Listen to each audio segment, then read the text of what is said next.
오늘 말씀은 이번에 이어서 요한계시록 19장 11절에서 21절 말씀을 본문 삼아서 그리스도의 재림과 아마겟돈 전쟁 그리고 두 짐승에 대한 심판에 대해서 같이 은혜 나눈 시간 갖도록 하겠습니다.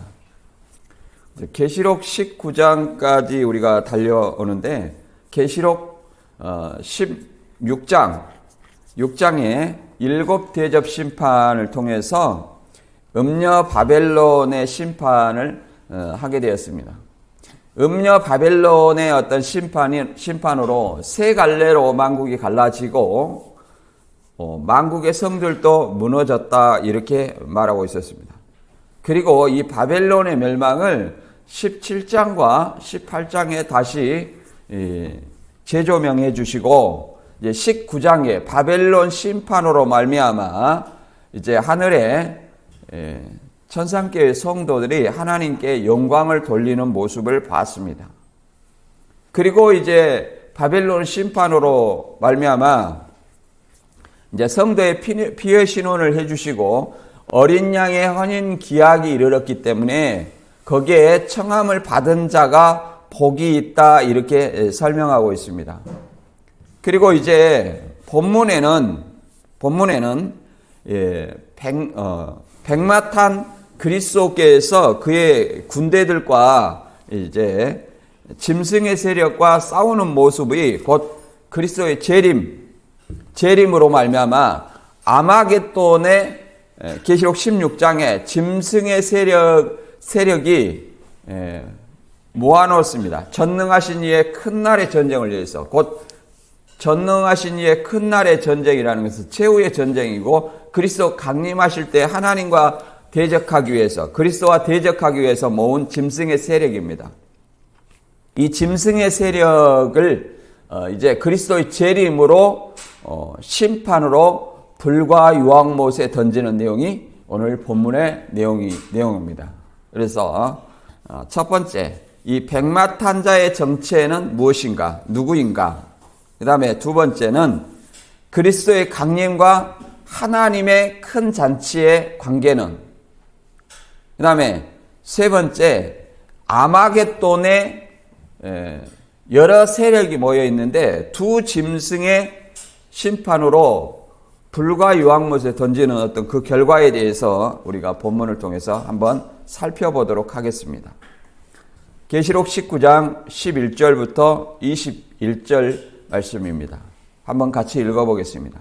또 내가 하늘이 열린 것을 보니 보라 백마와 그것을 탄 자가 있으니 그 이름은 충신과 진실이라 그가 공의로 심판하며 싸우더라.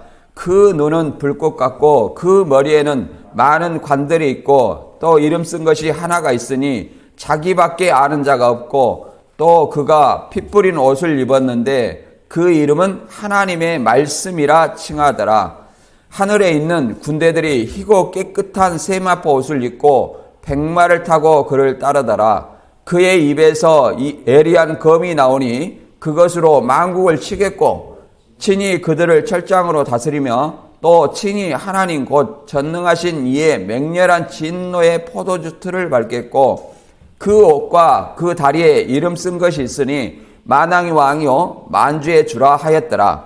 또 내가 보니 한 천사가 태양 안에 서서 공중에 나는 모든 새를 향하여 큰 음성으로 외쳐 이르되 와서 하나님의 큰 잔치에 모여 왕들의 살과 장군들의 살과 장사들의 살과 말들과 그것들의 탄자들의 살과 자유인들이나 종들이나 작은 자나 큰 자나 모든 자의 살을 먹으라 하더라. 또 내가 보매 그 짐승과 땅의 임금들과 그들의 군대들이 모여 그 말탄 자와 그의 군대와 더불어 전쟁을 일으키다가 짐승이 잡히고 그 앞에서 표적을 행하던 거짓 선지자도 함께 잡혔으니 이는 짐승의 표를 받고 그의 우상에게 경배하던 자들을 표적으로 미혹하던 자라.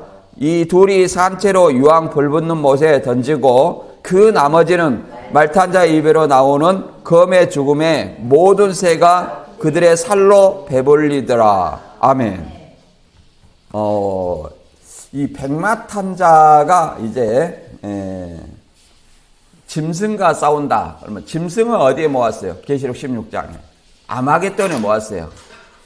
이 아마겟돈에 모은 그들을 이제 심판하는데, 이제 모두 그 한 천사가 해에 서서 공중에 날아가는 새들에게 와서 하나님의 잔치에 모여 그들의 고기를 먹으라 이렇게 설명하는 내용입니다. 본문을 다시 한번 지금까지를 간단히 요약하여 보면 4장부터 18장까지는 3대 7중 재앙, 곧 인때는 재앙, 나팔 재앙, 그 다음에 대접 재앙.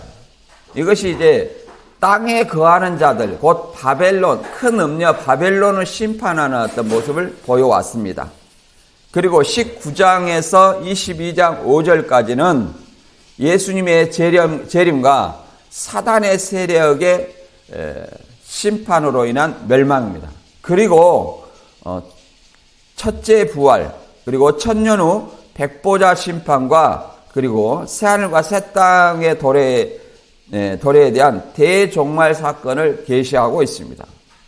이것은 이제 첫째 부활이나 천년 후 백보자 심판은 이제 무천년설과 역사적 전천년설의 어떤 견해가 약간 차이가 있습니다. 그러나 저는 역사적 전천년설 견해로 설명을 드리니 이해 바랍니다. 그리고 이제 본문에 들어가기 전에 계시록 19장 1절에서 10절까지 우리가 이합번에 봤죠.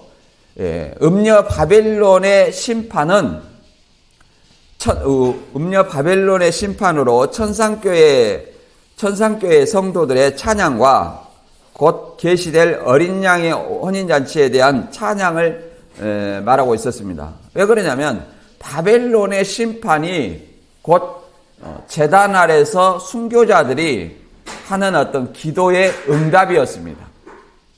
그 기도의 응답이었다는 것은 그 순교자들이 누구 때문에 순교를 했느냐?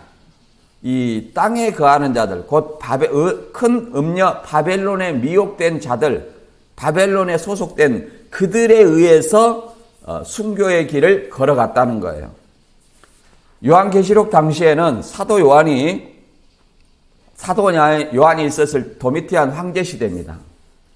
도미티안 황제 시대는 네로 다음으로 가장 큰 박해가 있었던 때입니다.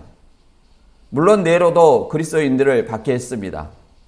이게 사자 밥으로 주고 짐승의 밥으로 주고 이렇게 갖은 학대를 핍박을 당했지만 도미티안 황제는 네로와 조금 다르게 자기를 살아있는 자신을 신으로 숭배하게끔 만들었습니다. 이것은 원로원에 대한 견제고 더 나아가서 황권을 강화하기 위한 어떤 수단으로 사용되었습니다. 그런데 여기에 피해를 본 사람은 누구냐? 혹자는 유대인이라고 얘기를 하는데 유대인은 유대인을 가지고 성도라고 하지 않습니다. 물론 유대인들도 오직 유일한 하나님만 믿기 때문에 여호와 하나님만 믿기 때문에 그들도 피해의 대상이 될 수 있습니다. 황제 숭배를 거부했겠죠. 그러나 이 성경은 소아시아 7교회 곧 그리스도인들에 대한 어떤 편지 내용입니다.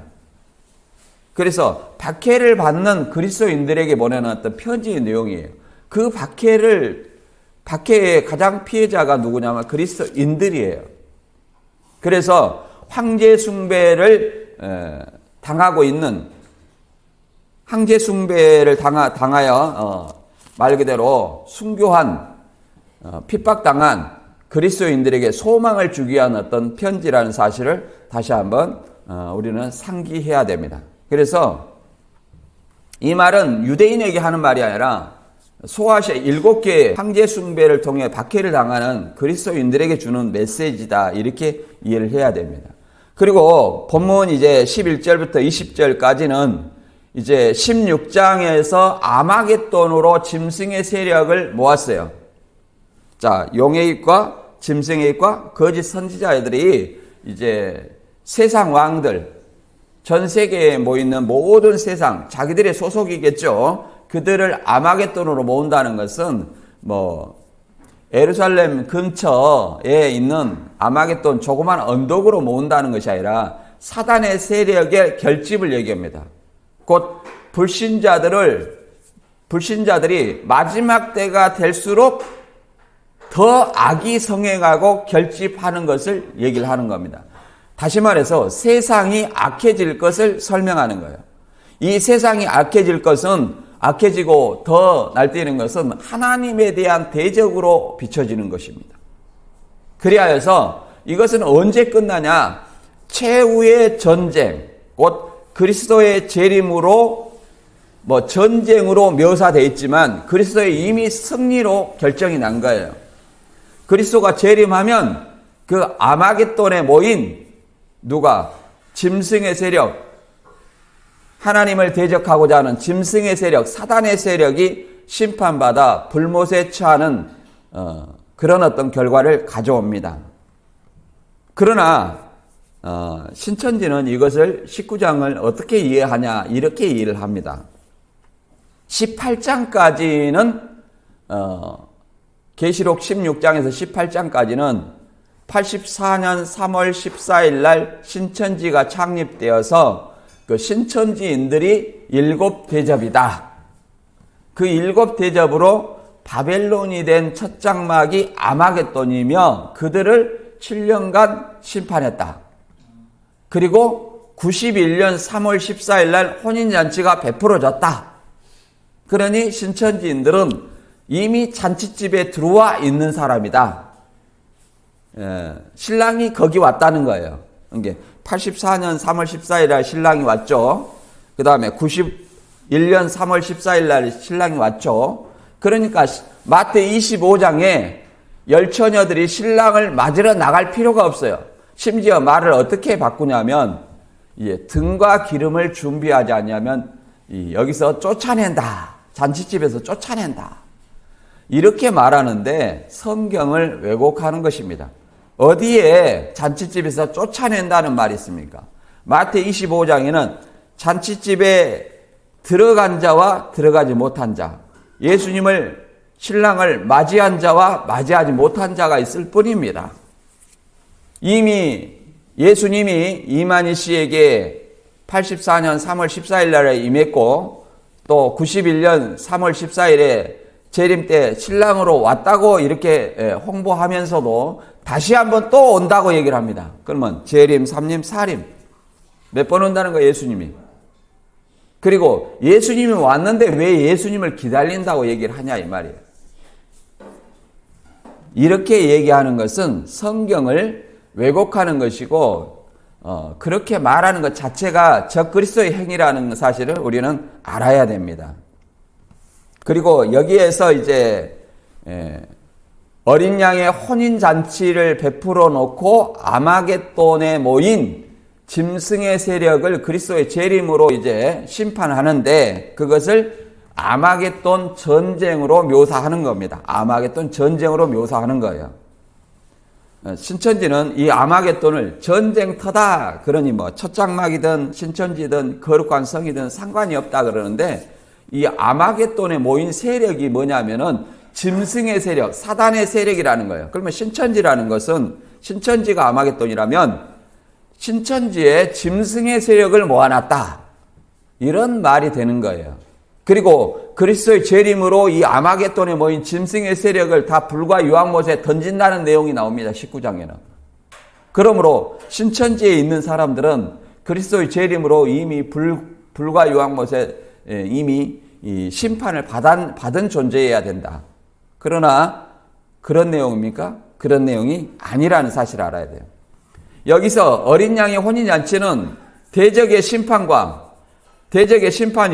어린 양의 혼인잔치는 어린 양의 안에 곧 교회, 그리스도인들에게는 축복의 메시지를 담고 있는 것입니다. 본문을 통해서 한번 읽어보도록 하겠습니다. 계시록 19장 11절부터 13절 읽어보겠습니다. 또 내가 하늘이 열린 것을 보니 보라 백마와 그것을 탄 자가 있으니 그 이름은 충신과 진실이라. 그가 공의로 심판하며 싸우더라. 그 눈은 불꽃 같고 그 머리에는 많은 관들이 있고 또 이름 쓴 것이 하나가 있으니 자기밖에 아는 자가 없고 또 그가 피 뿌린 옷을 입었는데 그 이름은 하나님의 말씀이라 칭하더라. 아멘. 여기서 하늘이 열렸다는 것은 우리가 계시록 4장과 19장 1절에 봤습니다. 영계의 천국 하늘 문을 예수님이 열어놨다는 거예요. 예수님이 열어놨고 그 다음에 이 백마와 그것을 탄 자가 있다. 이 교주들이 전부 백마 타고 자신한테 예수님이 왔다고 이렇게 사진 찍고 하얀 옷 입고 이렇게 하는데 모방을 한다고 해서 흰 옷을 입고 백마를 탄다고 해서 자기가 예수가 되는 거 아니에요. 예수님은 그 사람이 내려오는 거 임하는 것도 아닙니다.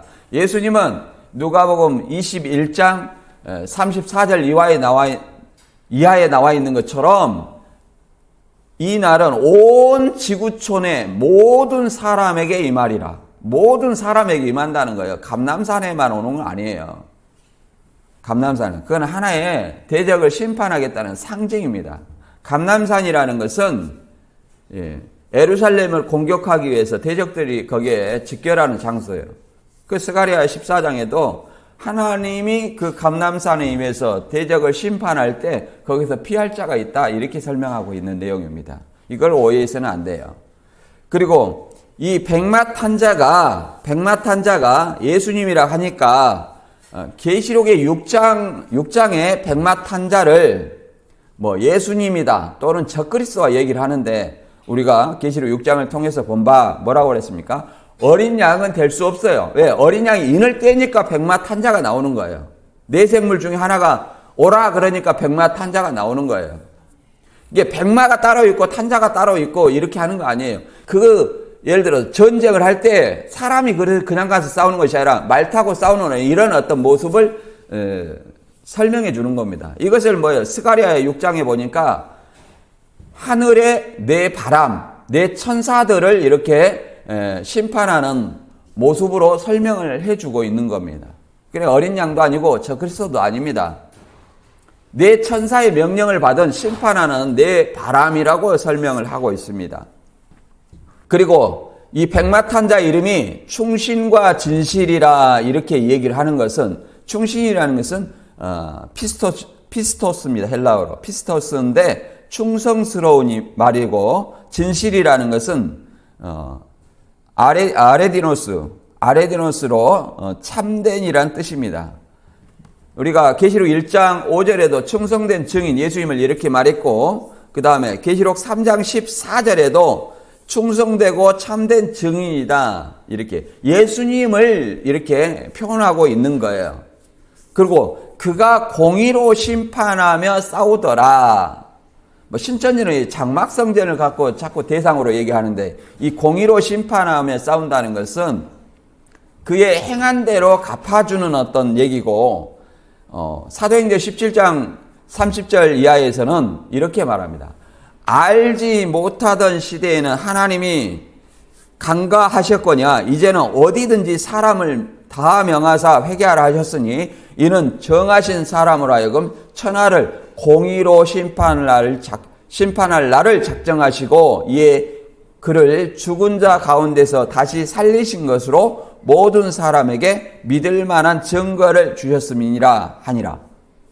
자, 조상 걱정할 필요 없어요. 알지 못하던 시대에는 하나님이 허물지 아니했다는 거예요. 지나간 시대에는 하나님이 간과하셨다 얘기를 합니다. 묵인하셨다는 거예요. 근데 자꾸 조상 걱정을 하는 것이 있어요. 신천지가 조상 걱정을 하죠. 물론 조상 걱정은 이 천주교도 합니다. 로마 가톨릭도 이렇게 하는데 그 연옥이라는 제도를 만들어 놔가지고 내가 이렇게 열심히 보속 행위를 하면 조상이 구원받는다 이렇게 옮겨간다.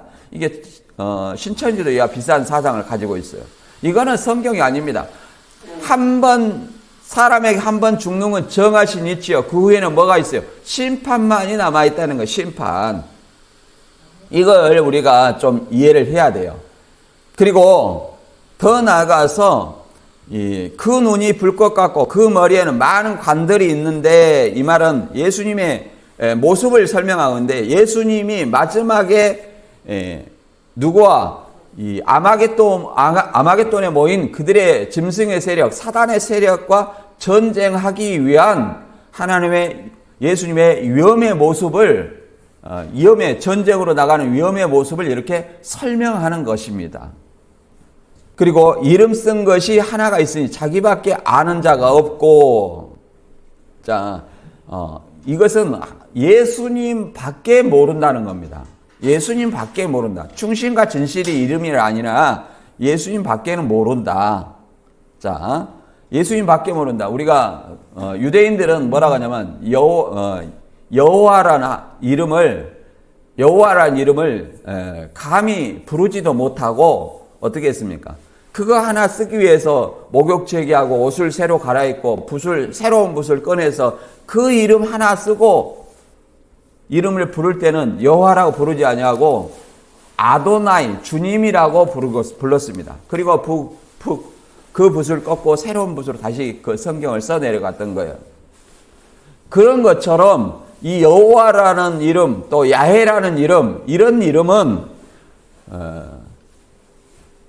우리가 임의적으로 이렇게 만들어낸 이름이에요. 인위적으로. 그 이름을 정확히 불러본 사람이 없어요. 우리가 임으로 하나님의 이름을 그렇게 칭하는 겁니다. 근데 예수님이 이제 이름 쓴 것이 자기밖에 아는 자가 없고 또 피 뿌리는 옷을 입었는데 그 이름은 하나님의 말씀이라 칭하더라. 이렇게 얘기를 하겠습니다. 여기서 피 뿌리는 옷을 입었다. 이것은 예수님이 십자가에 피를 흘렸기 때문에 그 십자가 부활로 말미암아 십자가의 그 능력으로 말미암아 이제 대적과 싸우시는 존재다. 그 이름은 하나님의 말씀이다. 자, 요한복음 1장 1절에 뭐라고 말했습니까? 태초에 말씀이 계시니라. 이 말씀이 하나님과 함께 계셨으니 이 말씀은 곧 하나님이시니라. 이렇게 설명하고 있습니다. 곧 예수 그리스도를 뭐라고 말하는 거예요? 하나님의 말씀이라고 얘기를 하는 거예요. 성부와 함께 있는 하나님의 말씀이다. 그가 예수님이라는 것을 다시 한번 충신과 진실, 하나님의 말씀이라는 것으로 설명하고 있습니다. 그 다음에 이제 14절에 보면 이제 이 모습을 가지고 이제 철장과 입에서 나오는 검으로 싸우는 모습을 다시 등장시킵니다. 그리고 예수님만 백마 탄 자가 아니라 예수님을 따르는 그들도 백마를 타고 그의 군대들이 따르고 있습니다. 자, 19장 14절 이하를 읽어보겠습니다. 하늘에 있는 군대들이 희고 깨끗한 세마포 옷을 입고 백마를 타고 그를 따르더라. 그의 입에서 예리한 검이 나오니 그것으로 만국을 치겠고 친히 그들을 철장으로 다스리며 또 친히 하나님 곧 전능하신 이의 맹렬한 진노의 포도주 틀을 받겠고 그 옷과 그 다리에 이름 쓴 것이 있으니 만왕의 왕이요 만주의 주라 했더라. 자, 예수님을 이렇게 여러 가지로 설명하고 있습니다. 충신과 진실, 교주가 충신과 진실한다 해가지고 이게 그 이름이 되는 거 아니에요. 예수님의 정체성을 충신과 진실, 그 다음에 하나님의 말씀, 그 다음에 여기는 뭐예요? 만왕의 왕이요 만주의 주라 하였더라. 이 예수의 모습을 이렇게 설명하고 예수님의 이름을 설명하고 있습니다. 그리고 예수님을 따르는 존재들을 하늘에 있는 군대들이 이렇게 말하고 있습니다. 희고 깨끗한 세마포 옷을 입고 백마를 타고 따르더라. 그러니까 예수님은 피 뿌리는 옷을 입고 백마를 타고 왔어요. 근데 이 피 뿌리는 옷을 입고 있는 예수님을 따르는 그들의 무리가 군대라고 얘기를 하는, 하늘에 있는 군대라고 말하는데 지상에 있는 군대를 얘기하는 거 아닙니다. 하늘에 있는 군대예요. 신천지 같으면 이 하늘에 있는 군대가 있으니까 또 지상에 또 군대가 있어야 되겠죠. 영은 육을 들어서 역사니까. 그걸 얘기하는 거 아니에요. 이 군대들이 이제 희고 깨끗한 세마포 옷을 입고 그를 따르더라. 이렇게 설명을 합니다. 군대라는 것은 누구와 싸우기 위해서 가는 거예요. 싸우기 위해서 가는데 이거는 19장 19절에 말한 것처럼 누구와 싸우냐면 그 정체를 이렇게 말합니다.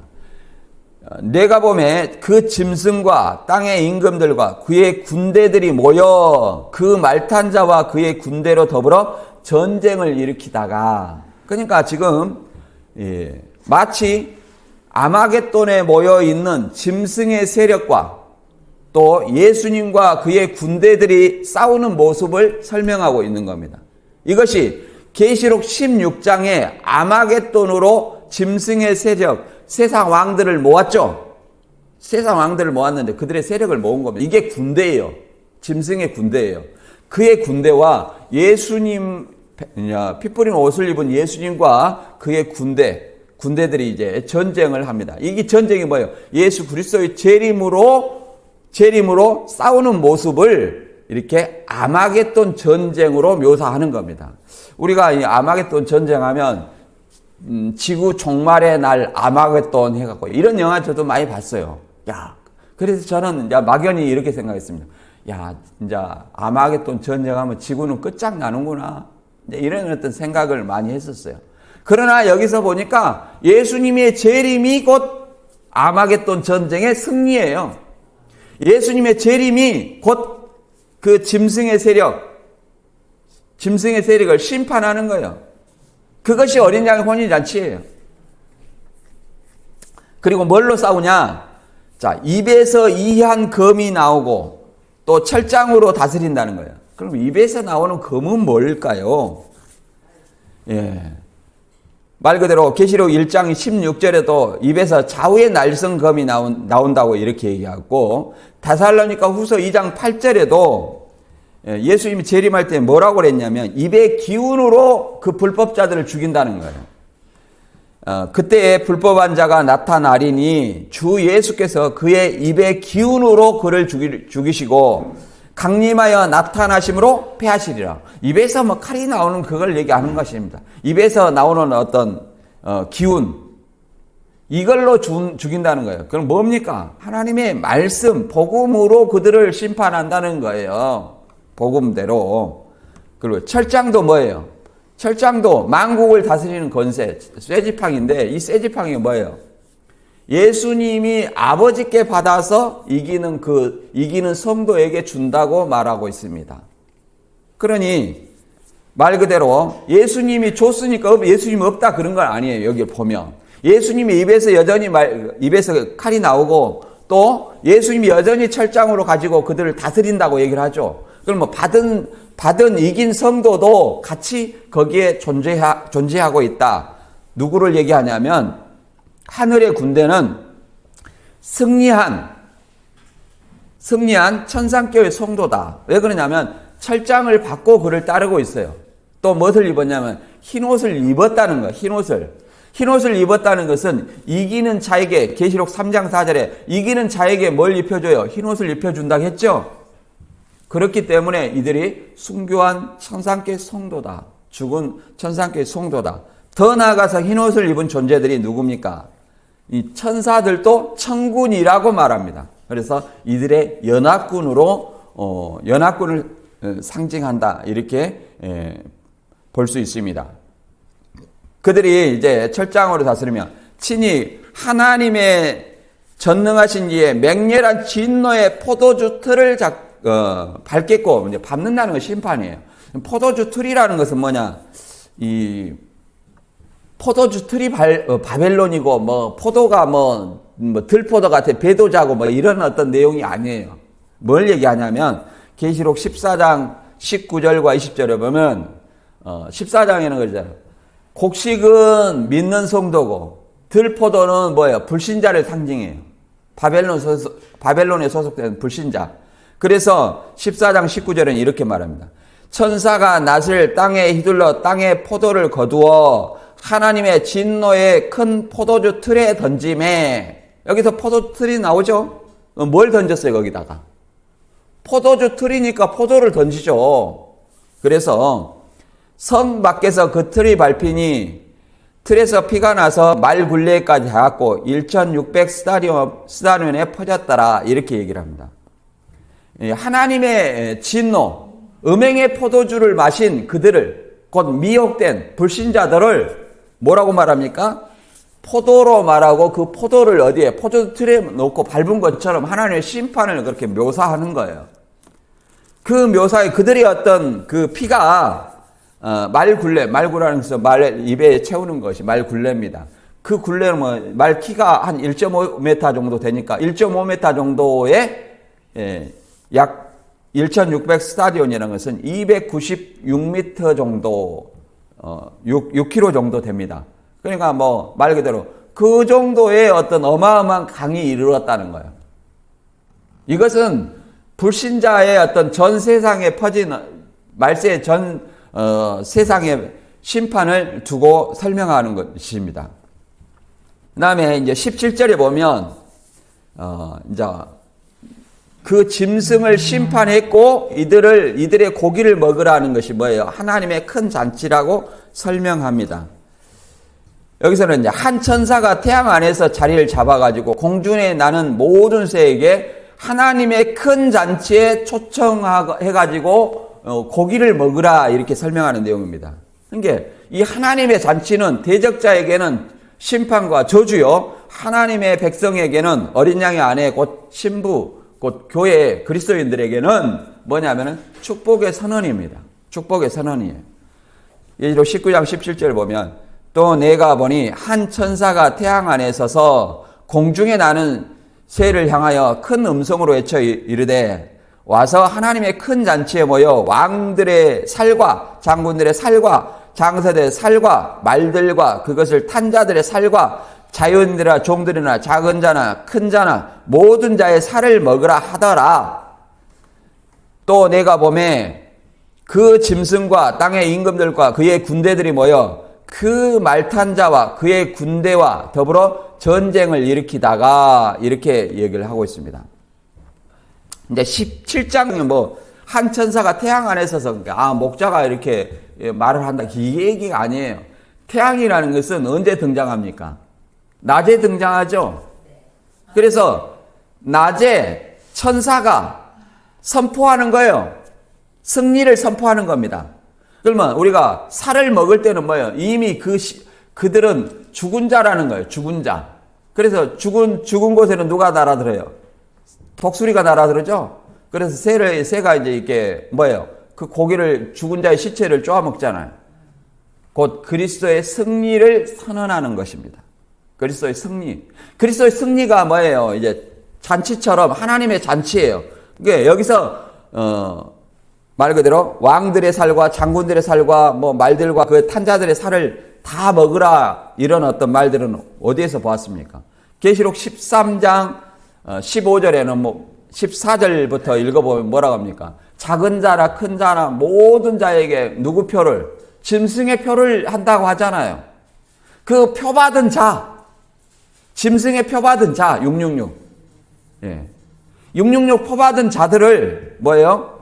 이들의 심판하는 모습을 이렇게 살을 먹는 것으로, 새들이 살을 먹는 것으로 선언하고 있습니다. 이것이 하나님의 큰 잔치라는 거예요. 그러니까 하나님의 큰 잔치, 어린 양의 혼인 잔치는 대적에게는 심판과 저주예요.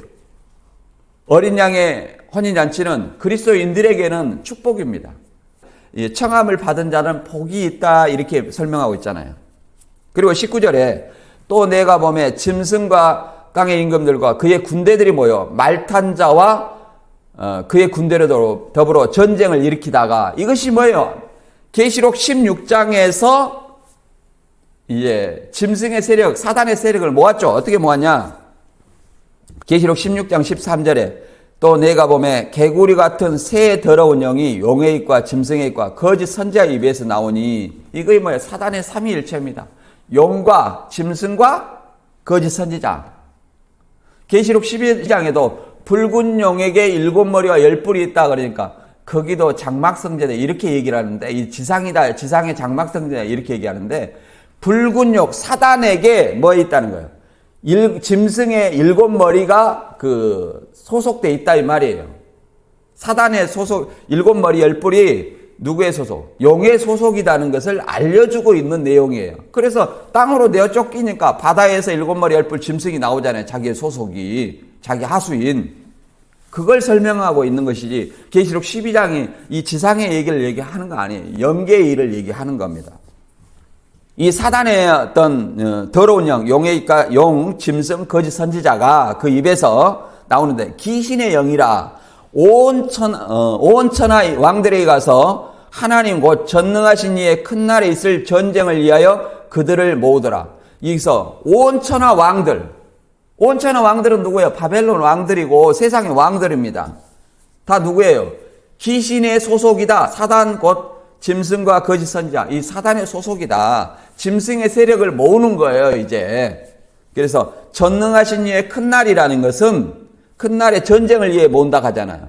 그러면 전능하신 이의 큰 날의 전쟁이라는 것은 하나님의 나타나는 날, 예수님의 재림하는 날을 얘기하는 거예요. 그래서 예수님이 피 뿌린 옷을 입고 백마를 타고 그의 군대와 짐승과 그의 군대와 싸우는 것은 여기서 모으는 이 아마겟돈을 모으는 전쟁을 얘기하는 겁니다. 그래서 16절에 새 영이 히브리어로 아마겟돈이라 하는 곳으로 왕들을 모으더라. 여기서 이제 왕들을 모아가지고 지금 19장 19절에 싸우는 거예요. 싸우지만 이미 그리스도의 십자가의 보혈로 말미암아 승리를 선언했습니다. 선언했기 때문에 이 아마겟돈이 뭐 첫장막이다 신천지다 뭐 얘기를 하는데, 신천지면 짐승의 세력이 모였다는 것이고 거기를 예수님의 재림으로 심판해서 불못에 처한다는 사실을 알아야 돼요.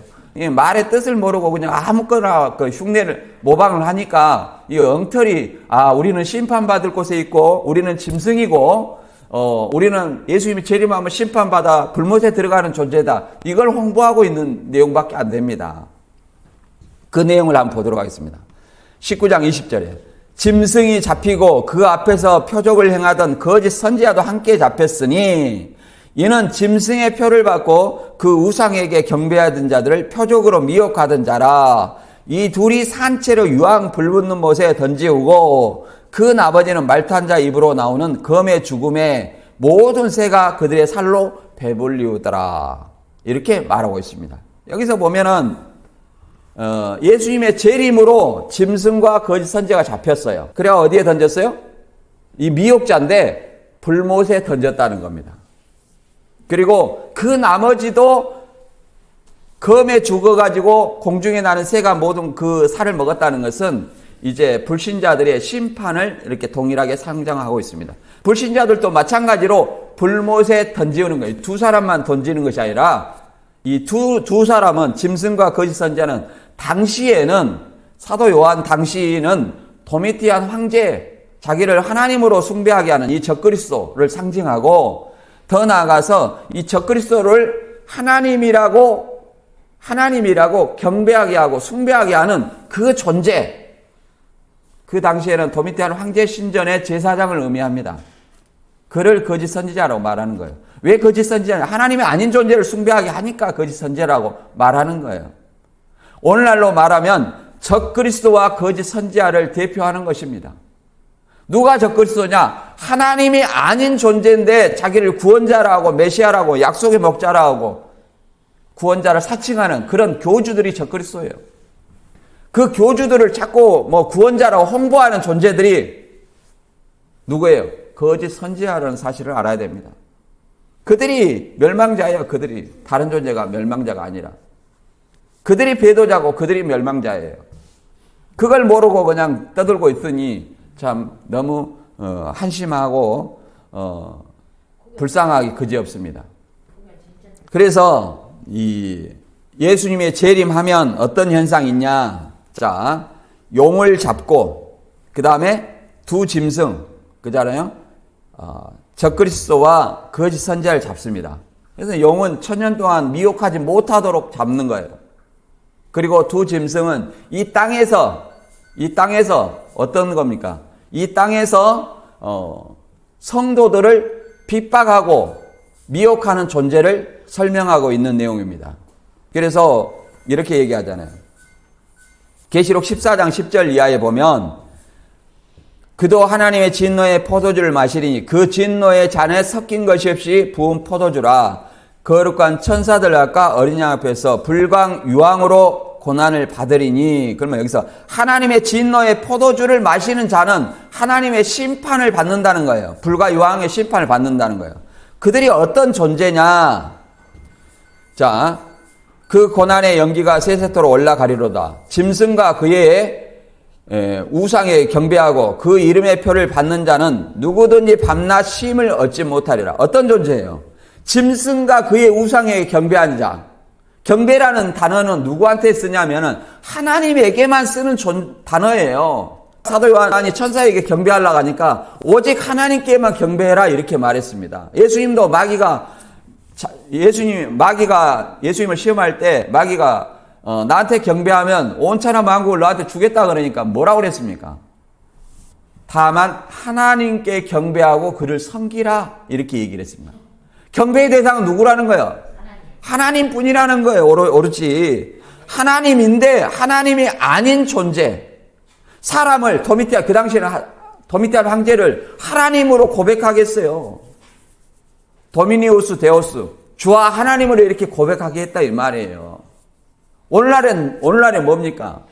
많은 교주들이 예수님이 나한테 재림했으니까 내가 약속의 목자고 내가 구원자고 배도멸망 후에 출현한 구원자고 나를 믿어야만, 나를 통해서만 하나님 천국에 갈 수 있다. 성경에 그런 말이 어디가 있습니까? 우리가 다 무지해서 그런 말을 믿고 있는 것입니다. 그래서 14장 12절에 뭐라고 말합니까? 성도들의 인내가 여기 있나니 그들은 하나님의 계명과 예수에 대한 믿음을 지키는 자니라. 하나님의 계명과 예수에 대한 믿음을 지키는 자니라. 어떤 자는 진료 환난을 성도들은 통과 못하고 환난 전에 휴거한다 이렇게 얘기하는데 여기서 그러면 환난 전에 성도들이 휴거를 한다면 이 말이 왜 있겠어요? 그리고 1차적으로 도미티안 황제 시대에 그 짐승과 우상에게 경배 안 하고 그 핍박을 당해서 죽는 것이 뭐예요? 이기는 거예요.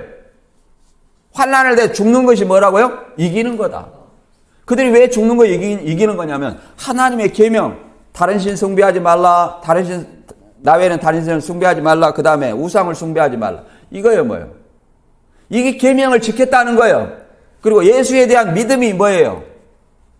사람들 앞에서 나를 시인하면 내 아버지 앞과 그 천사들 앞에서 나를 시인하고 사람들 앞에서 나를 부인하면 나도 내 아버지 앞과 그 천사들 앞에서 부인하리라. 로마서 10장 9절에서는 사람이 마음으로 믿어 의에 이르고 입으로 시인하여 구원을 얻는다 이렇게 말하고 있습니다. 누구한테? 나 구원 받았습니다 이렇게 자랑하라는 얘기가 아니라 나를 죽이는, 나를 핍박하는 그들 존재 앞에서 내 목숨을 걸고 그렇게 시인해야 된다는 거예요. 155년경에 서머나 감독인 폴리캅은 그랬지 않습니까? 물론 사도 요한이나 안디바도 도미티안 황제 시대에 옥에 가고 반모섬에 유배되고 순교했습니다만은 폴리캅도 황제 숭배를 해라. 그리스도를 부인해라. 그랬을 때 86년 동안 그리스도 예수님은 나에게 어떠한 잘못도 하지 않았는데 내가 어떻게 그를 부인할 수 있겠느냐 하고 스스로 화형을 당하셨습니다. 이것이 진정한 이긴 거예요. 이것이 환난을 극복하는 길이라 이 말이에요. 하나님의 계명과 예수 믿음을 지키는 길이다 이 말이에요. 따라서 오늘 말씀 다시 한번 정리하면 이 백마탄 피 뿌린 옷을 입고 백마탄 자와 그의 군대가 누구와? 짐승과 그의 군대. 그의 군대라는 것은 짐승의 세력이겠죠. 짐승의 세력과 이제 마지막 최후의 아마겟돈 전쟁으로 싸운다는 것은 그리스도의 재림으로 그들을 불과 유황못에 던진다는 것입니다. 그들을 따르던 적그리스도와 거짓 선지자를 따르던 그들을 완전히 불과 유황못에 심판한다는 내용입니다. 이 심판은 바로 어린 양의 혼인잔치예요. 어린 양의 혼인잔치이기 때문에 어린 양의 혼인잔치는 그리스도인들에게는 축복이지만 청함을 받은 자는 복이 있다 이렇게 말해요. 그리스도인들에게는 축복이지만 불신자들에게는 저주의 심판이라는 사실을 알아야 됩니다. 따라서 오늘날 많은 어떤 이런 말씀들이 있지만 성경을 모르기 때문에 저도 성경을 몰라서 짝이 있다 짝. 우리 이 개신교 목사님들 중에서도 간혹 보면 성경에 짝이 있다 이런 말을 하고 있어요. 근거가 어디냐? 이사야 34장 16절 가지고 성경에 짝이 있다. 그 이사야에 볼 때 이사야가 시대에 하나님의 말씀, 여호와의 말씀을 자세히 읽어보라. 이게 여호와의 말씀이 이사야 시대의 여호와의 말씀이 신약에 들어갑니까? 신약이 여호와의 책이에요? 신약은 그 당시에 이사야 이전의 책을 얘기하는 거예요. 이사야 이전의 책. 그걸 갖고 짝이라 하니 개역 한글만 보니까 그러는 거예요. 개역 한글만 보니까. 앞뒤 문맥이라도 제대로 읽어보고 짝이라 하든지. 그래서 짐승의 짝이야. 에돔의 심판을 얘기하는 거예요. 에돔의 심판을. 그거 갖고 짝이다 하고 다 성경에 짝이 있다. 그 말에 저도 속아가지고 성경에 딱 맞히니까 기가 막히는 거예요. 기가. 이런 말씀이 어딨냐. 이 신천지가 최종 종착지다. 이렇게 와서 믿었는데 곧 이룬다 하더만은 이제 이만 씨가 곧 죽을 때 닥치고 집화장은 신천지를 비판하다가 적그리스도가 돼가지고 지금 있어요. 아니 집화장이 어떻게 적그리스도가 돼요? 아니 그러면 예수님의 영이 임했다는 이만 씨는 아니 예수님은 베드로가 부인할 것, 유다가 배신할 걸 알았는데 아니 베드로 집화장이 배신해가지고 신천지를 비판하고 배신하고 해가지고 적그리스도가 될 것을 알았냐? 몰랐다는 거죠. 완전히 사기꾼이란 얘기입니다. 그래서 저와 여러분은 항상 이 마지막 때까지 그리스도 재림할 때까지 뭐예요? 재림한 나를 몰라요. 그러니까 항상 깨어 있어야 돼요. 깨어 있어야 돼요. 깨어 있으려면 뭐예요? 말씀으로 무장해서 자라나야 됩니다. 자라나야 돼요. 그래서 저와 여러분이 그리스도 강림하실 때까지 깨어 있어 주님을 영접하시기를 주님의 이름으로 축원합니다. 오늘 말씀 여기서 마치겠습니다.